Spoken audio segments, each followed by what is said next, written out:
झिंगाटा के करली चुरी गो हमारे झिंगाटा के करली चुरी अरे आठ कुड़ीली बंसी गतर खाटी खाल के जाबी ओय हमार झिंगाटा के करली चुरी गो हमारे झिंगाटा के करली चुरी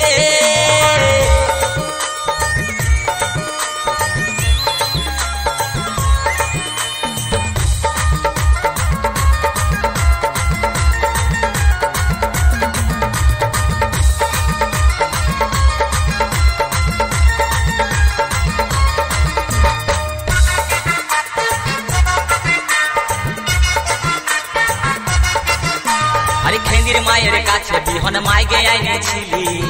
গাছুরি করে আমার ভাঙ্গি ঘুচাই দিলে আরে খেন্দির মায়ের কাছে বিহন মাইগে আইনেছিলি গাছুরি করে আমার ভাঙ্গি ঘুচাই দিলি ও তুই পেটা খাবি পিটি খাবি লাতি খাবি ওই আমার ঝিঙ্গাটা হাকে করলি চুরি গো আমার ঝিঙ্গাটা হাকে করলি চুরি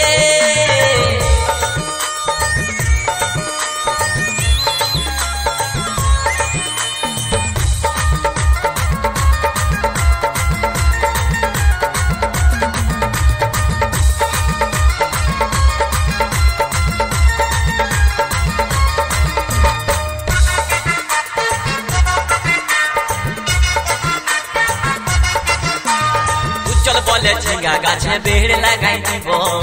গাছুরি করার এবার মজা উঠাই দিব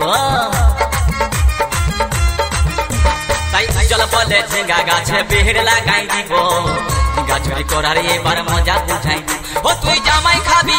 ও তুই দেওর খাবি ও তুই ভাসুর খাবি আস্তে আস্তে ভাইয়া দাদা এবং মায়েরা বলুন তো জামাই খাবি বিটি খাবি দেওর খাবি ভাসুর খাবি সব খাই দিল একটা ঝিঙ্গার জন্য তো মায়েরা কেউ বলতে পারবেন কোন গাইলটা বাকি রইল বলুন তো মায়েরা ও তুই ভাতারে খাবি হরি বল ওই আমার ঝিঙ্গাটা হাতে করলি চুরি গো আমার ঝিঙ্গাটা হাতে করলি চুরি ওই আমার ঝিঙ্গাটা হাতে করলি চুরি গো আমার ঝিঙ্গাটা হাতে করলি চুরি अरे आठ कुड़ीली बंसी गतर खाटी खाल के जाबी हमारे झिंगाटा के करली चुरी गो